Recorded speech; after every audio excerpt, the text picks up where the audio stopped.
Bienvenue dans Fransk Norsk Café, le podcast Fransk Kulturus qui explore les ponts entre France et Norvège. Velkommen til Fransk Norsk Café, en podcast presentert av Fransk Kulturhus.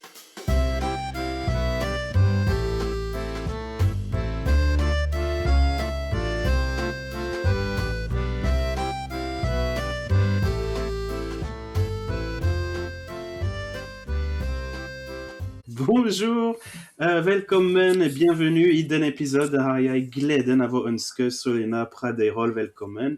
Hun fransklærer arbeider i dag ved Fremmedspråksenteret, der hun en sentral faglig ressurs for fransk som fremmedspråk i Norge.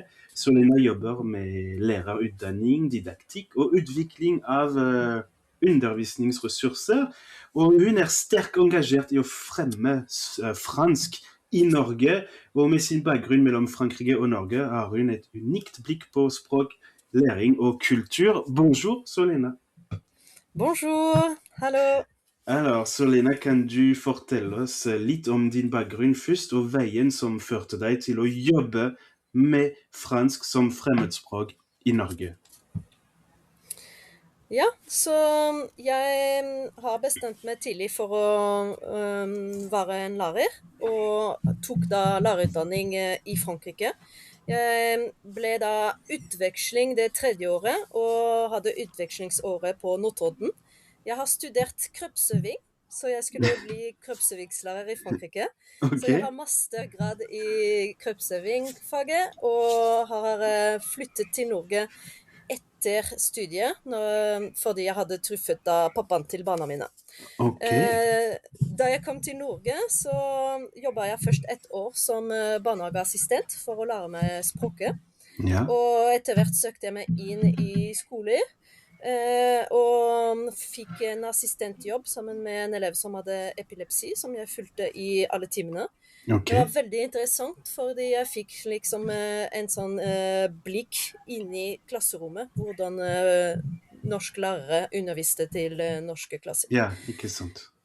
Og derfra så fikk jeg godkjent diplomene mine via NOKUT, og ble spurt om å undervise. Og jeg hadde bare krøpsøving, sånn at det første jeg gjorde var å ta videreutdanning. Ja. Jeg tok videreutdanning innenfor engelsk og fransk, og etter hvert innenfor matte og helse.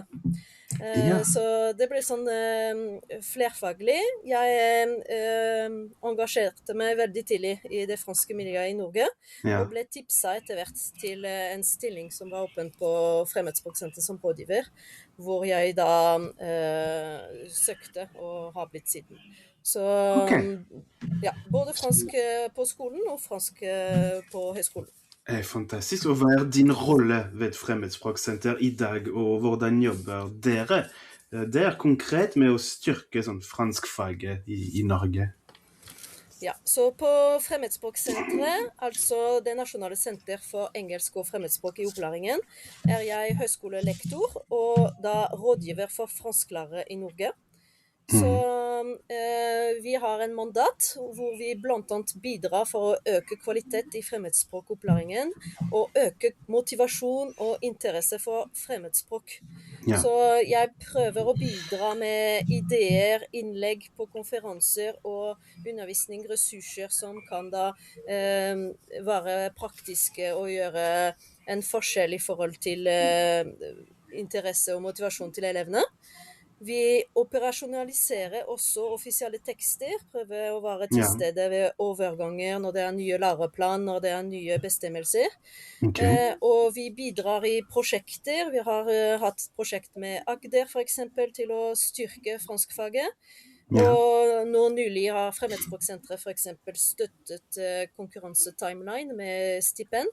Så det liksom litt forskjellige områder hvor vi prøver å promotere fransk. Og så hvordan opplever du interessen for fransk blant norske elever i dag? Jeg tror jeg vet litt hvordan det går, men for de som hører på episoden, hvordan har den interesse utviklet seg, eller ikke? I de siste årene har det økt, eller ikke? Hvordan det i dag? Ja, så tannansen er jo negativt egentlig på alle pilene, så det er jo røde tall. Ja, Vi har hatt en sånn stabil statistikk rundt 12% veldig lenge i Norge. 12% ja, av antall elever som har valgt fransk. ikke sant? Eller sånn 12% av de som velger et fremmedspråk som har valgt fransk. Mens nå i de siste årene så har det gått litt nedover, og nå er vi under 10%, så vi har Ok, landet på 9% noe, som er det verste tallet registrert, og som er urovekkende.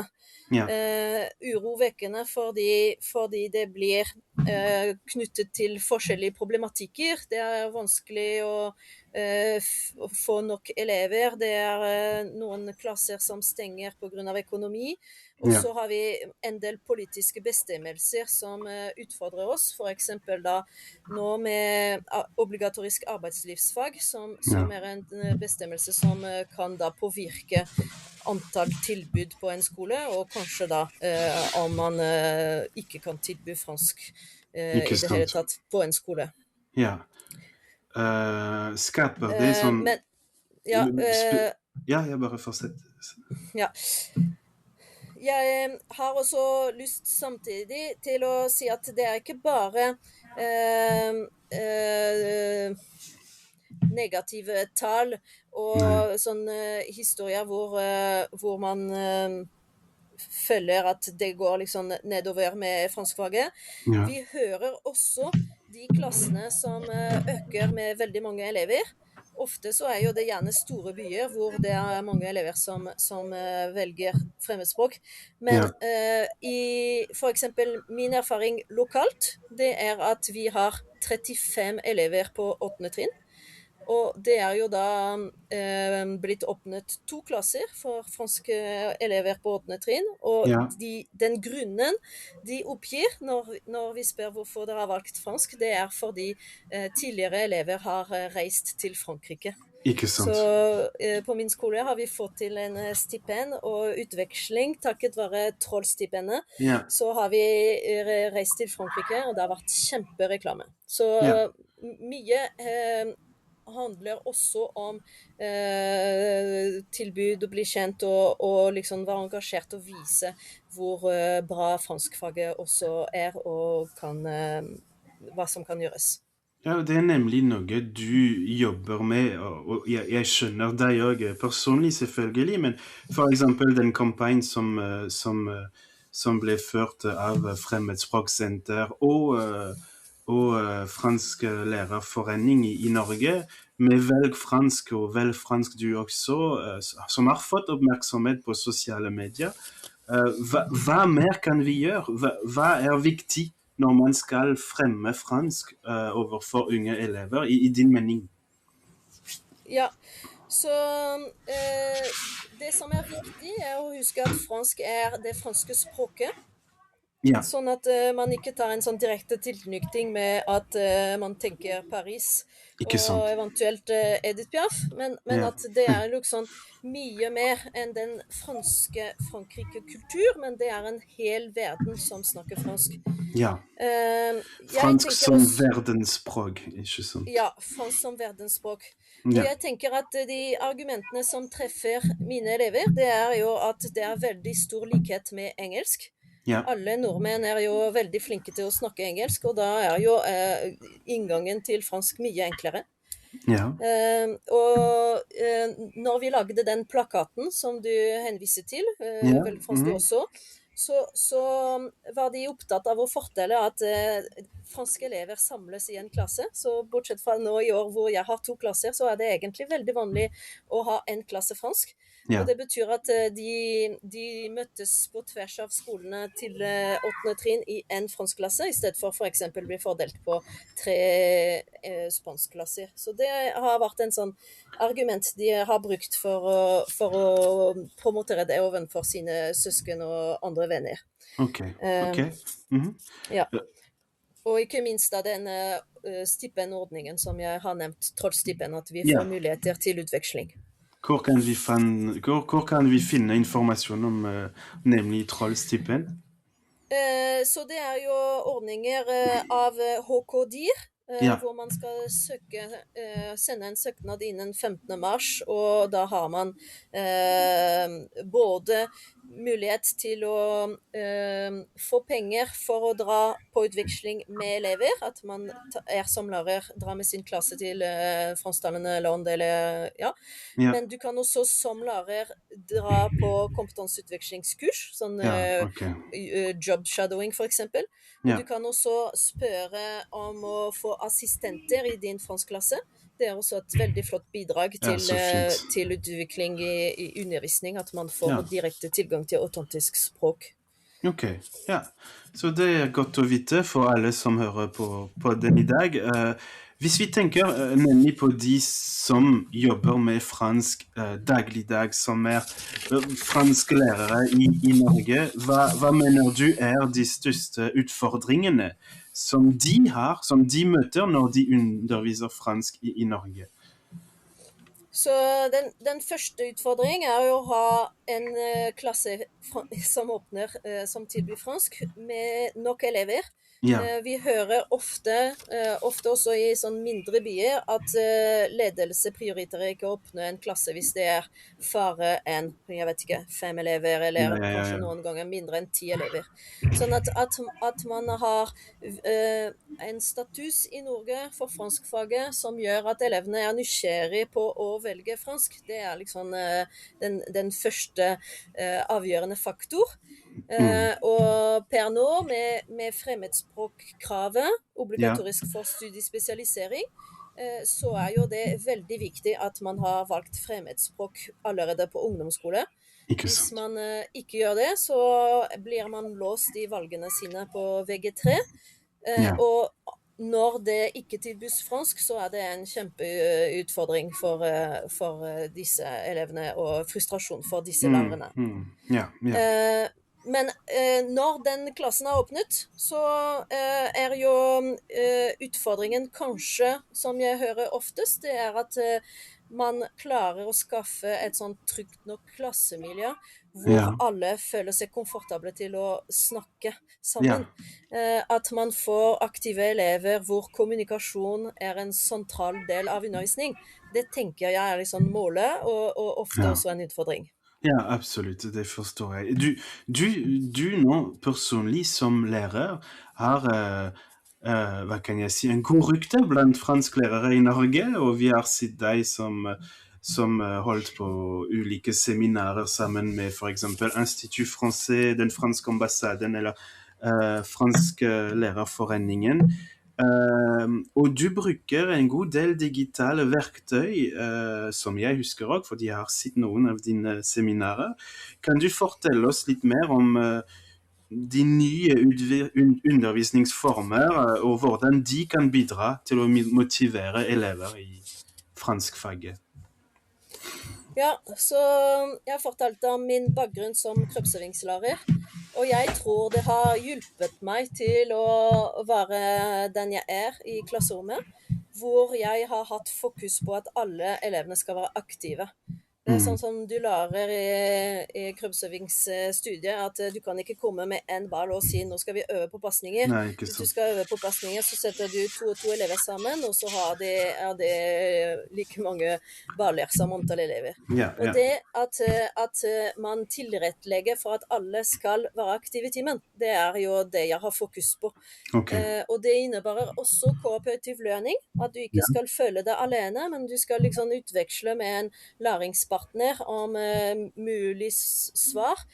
Og akkurat det gruppearbeidet har gjort at de føler seg støttet, og de utvikler seg, fordi man tenker annerledes, og man utfyller hverandre. Ja, Så det har jeg synes var veldig viktig. ja, Og elevene mine har jo vist engasjement, og jeg tenker at det fordi jeg inkluderer dem i valgene. Det veldig mye medvirkning, ok. hvor de kan velge for eksempel temaer som de har interesse for, i stedet for at jeg bestemmer akkurat nå skal vi snakke om den personen. Men Ja. så spør jeg, kan dere undersøke, utforske, hva har dere lyst til, og hvem vil dere snakke om, presentere, noe sånt, Ja. som kan da påvirke deres motivasjon, tenker jeg. Men jeg tror at det viktigste er at man har variasjon. Ja. Fordi elevene er forskjellige, og vi må treffe de forskjellige læringsprofiler de har. Hvor da jeg har fokus på å ha en god balanse og blanding av både forståelse og produksjon. Så når man snakker da om lytteforståelse, leseforståelse, ikke sant. men også da skrive, snakke, men også interaksjon. Sånn at det blir jo alltid liksom de forskjellige ferdighetene og på varierende praktiske måter som gjør at vi gjør mye forskjellig. Ok, så gjør ting praktisk og være til stede og være aktiv og bruke variasjon. Jeg tror det er bra sagt. Før vi fortsetter med den franske delen av episoden, har du noe du har lyst til å si på norsk, spesielt som representant for Fremmedspråksenteret, eller som lærer til de som hører på episoden, eller skal vi med en gang gå med den franske biten?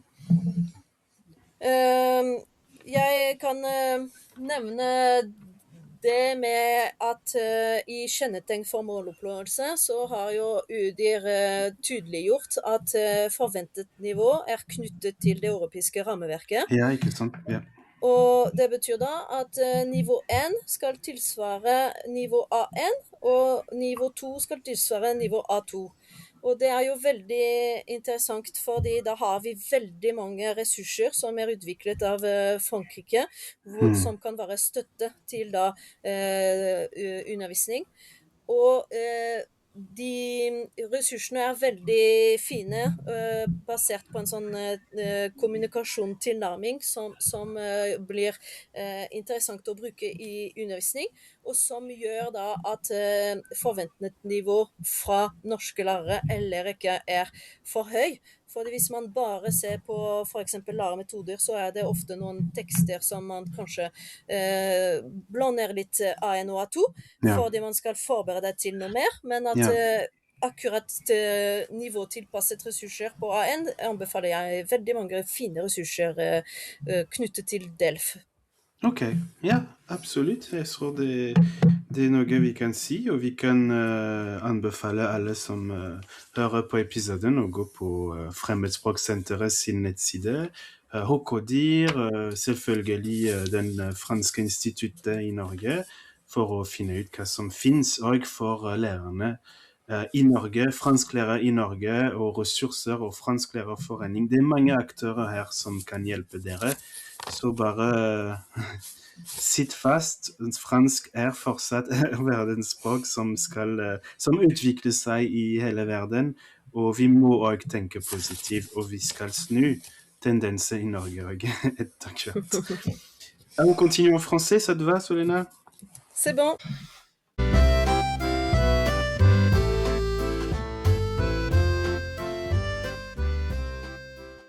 Allez, c'est parti. Alors, Solena, pour ceux qui n'ont pas compris le début de l'épisode en norvégien, est-ce que tu peux rapidement te présenter et nous dire ce qui t'a donné envie d'enseigner le français ici en Norvège et peut-être en quelle année t'es arrivé, en fait, parce que ça, tu l'as pas dit en norvégien. Oui, alors donc moi je suis Solena Praderol, je suis conseillère pédagogique au Fremmedspråksenteret, qui est le centre national pour l'enseignement de l'anglais et des langues étrangères en Norvège. Et je travaille aussi à mi-temps dans un collège à Ås.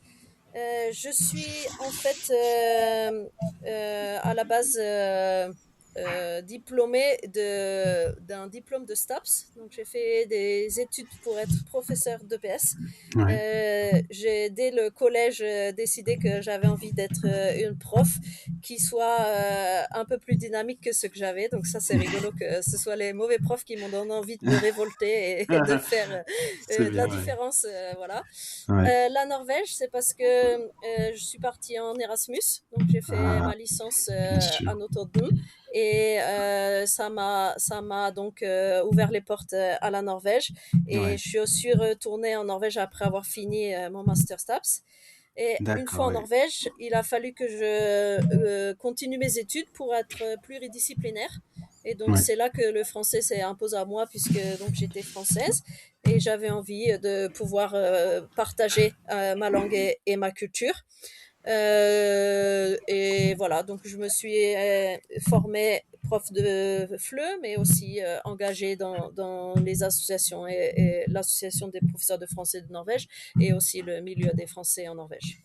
D'accord, donc c'est effectivement un parcours européen et le fameux Erasmus qui nous fait rencontrer aussi des gens et qui fait qu'on vienne en Norvège. Alors, en tant que Française qui vit et travaille, est-ce que tu as la nationalité, la double nationalité d'ailleurs? Je t'ai même pas demandé. Oui, Oui, donc voilà. je suis arrivée en 2008, donc ça j'ai Ouais, pas répondu, je suis arrivée c'est en ça. 2008 et j'ai obtenu ma nationalité en 2024. C'est Donc ça, ok. c'était une formalité après qu'ils aient ouvert la possibilité Ouais, de exactement. binationalité. Donc, en tant que franco-norvégienne, on peut le dire, qu'est-ce qui te surprend le plus ou t'a surprise le plus à l'époque? Peut-être que maintenant, bon, maintenant, évidemment, tu es bien intégré, mais dans le rapport des Norvégiens, peut-être, ou de la population locale, là où tu vivais en tout cas, aux langues étrangères. Est-ce que tu as quelque chose à dire à ce niveau-là? Et est-ce que tu as vu des différences avec la France ou... Donc, moi, ce qui m'a surprise, c'est le niveau d'anglais Ouais, des Norvégiens déjà, ouais, qu'ils ont en fait l'anglais comme langue seconde, c'est même pas compris comme une langue étrangère. C'est pour ça que dans le titre Fremedspråk Center, on dit l'anglais et les langues étrangères. Ce rapport-là à langue seconde, l'anglais, c'est intéressant. ouais. Euh, et ce qui m'a aussi surpris, c'est le rapport, peut-être le retour qu'on obtient régulièrement, comme quoi les langues étrangères, c'est théorique. Oui, Alors que moi, je me reconnais pas du tout dans cette description. ouais, bien Pour sûr. moi, l'enseignement des langues, c'est une approche actionnelle, c'est une approche communicative, et il y a l'apprentissage par l'utilisation, la répétition, le jeu, Hmm, les aspects ludiques qui ne sont pas une liste de mots à apprendre. bien Donc, sûr. quand on parle de l'apprentissage théorique des langues, je me retrouve pas là-dedans. Et ce qui me surprend aussi, c'est le rapport qu'ils ont aux devoirs. Parce que Mhm. bien sûr, en tant que Française, on a fait beaucoup de devoirs à l'école. Oui, oui, oui. Et en fait, moi, j'utilise les devoirs comme une aide, comme une possibilité de faire des retours personnalisés. J'utilise la classe inversée, je demande aux élèves de m'envoyer des fichiers audio. Donc, c'est Mhm. vraiment un bonus et un supplément d'enseignement. Ouais, Et j'ai eu beaucoup de incompréhension par rapport à ça, où en Norvège, les ouais, devoirs, c'est à l'encontre du bien-être ouais, bien sûr. des Ouais, élèves. mhm. Et voilà, cette relation-là, elle est aussi euh, surprenante pour moi. Ouais, d'accord. Et est-ce que au petit à petit, tu as réussi à faire accepter ça? Est-ce qu'aujourd'hui, donc, tu donnes des devoirs à tes élèves et c'est bien accepté ou... Alors, aujourd'hui, je continue à donner des devoirs aux élèves, Ouais, mais je fais pas le système de sanctions avec d'accord, ouais, les bien sûr. anmerkning. Oui, Donc, c'est plutôt une offre à mes élèves et on a la possibilité sur la plateforme de l'école de voir combien d'élèves font les devoirs. ouais, Et en fait, je me rends compte que les élèves sont en demande ouais, justement des retours personnalisés. Et donc, pour les élèves qui ont envie de réussir et qui sont intéressés, ils font tous leurs devoirs. Parce que c'est justement des devoirs constructifs en fait. bien sûr. Mhm. C'est pas forcément trop. Voilà. Donc ils ont quelque chose à faire et ça complète le cours. Donc souvent ils le font.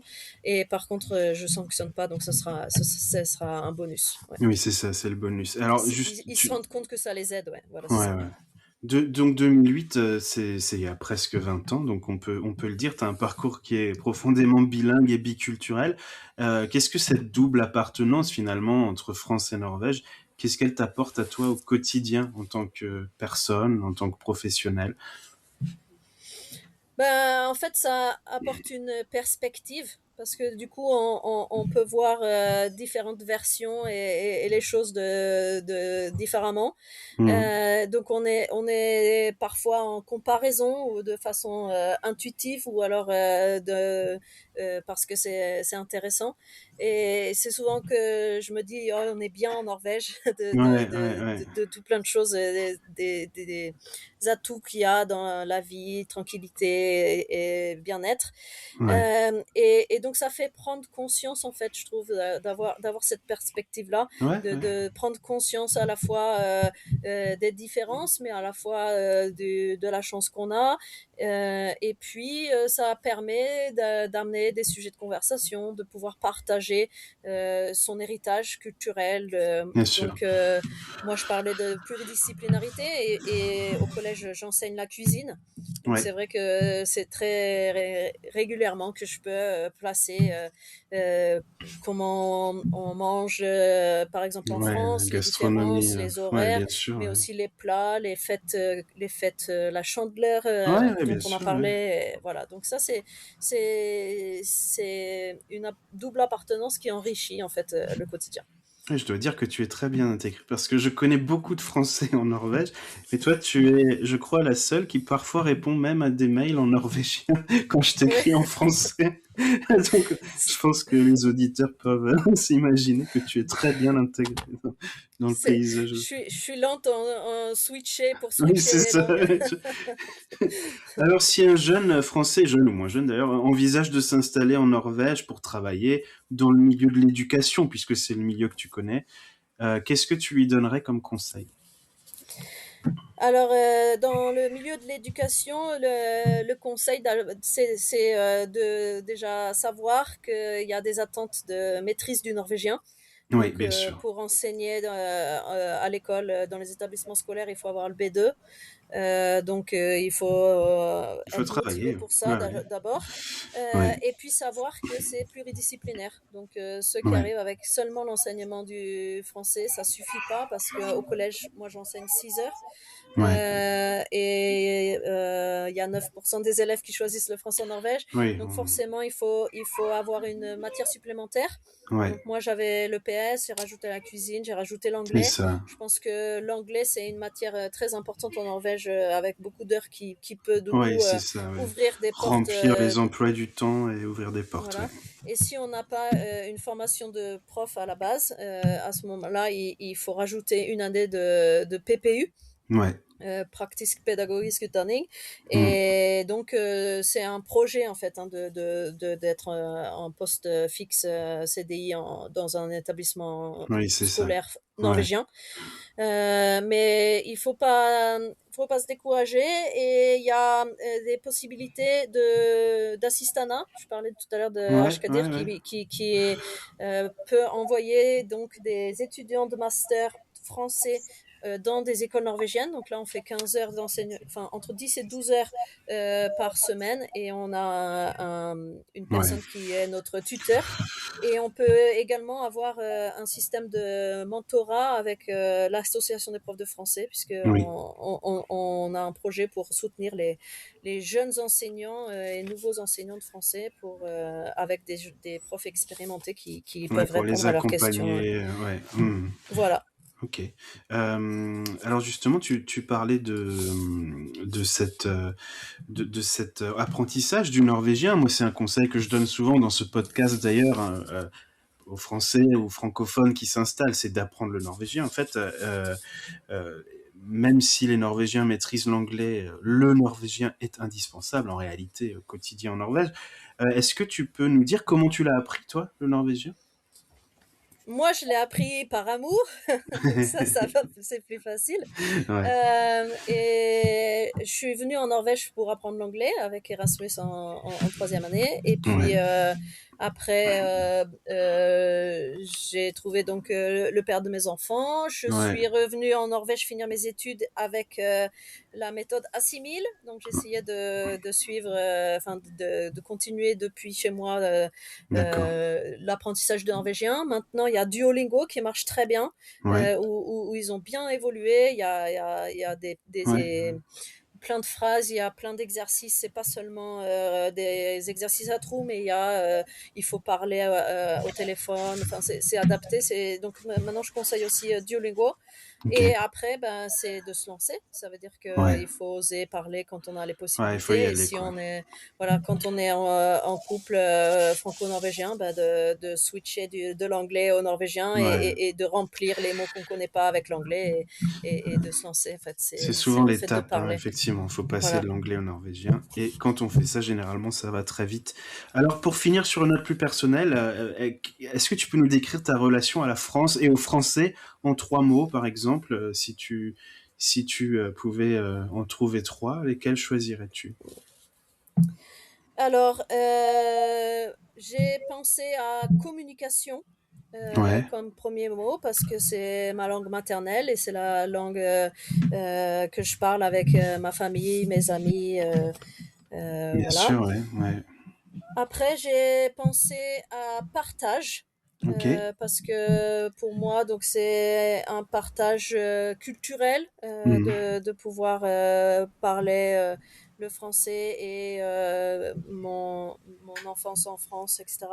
Ouais, De pouvoir partager des idées pour le français et puis faire la promotion du français, donc ouais, bien de sûr. donner dans mon rôle de conseillère pédagogique, d'avoir des ressources. Donc c'est toute une histoire de partage. Et ça va en lien avec mon troisième mot. J'ai choisi engagement Ouais, parce que j'essaye donc de faire beaucoup de choses pour la promotion du français, la place du français en Norvège.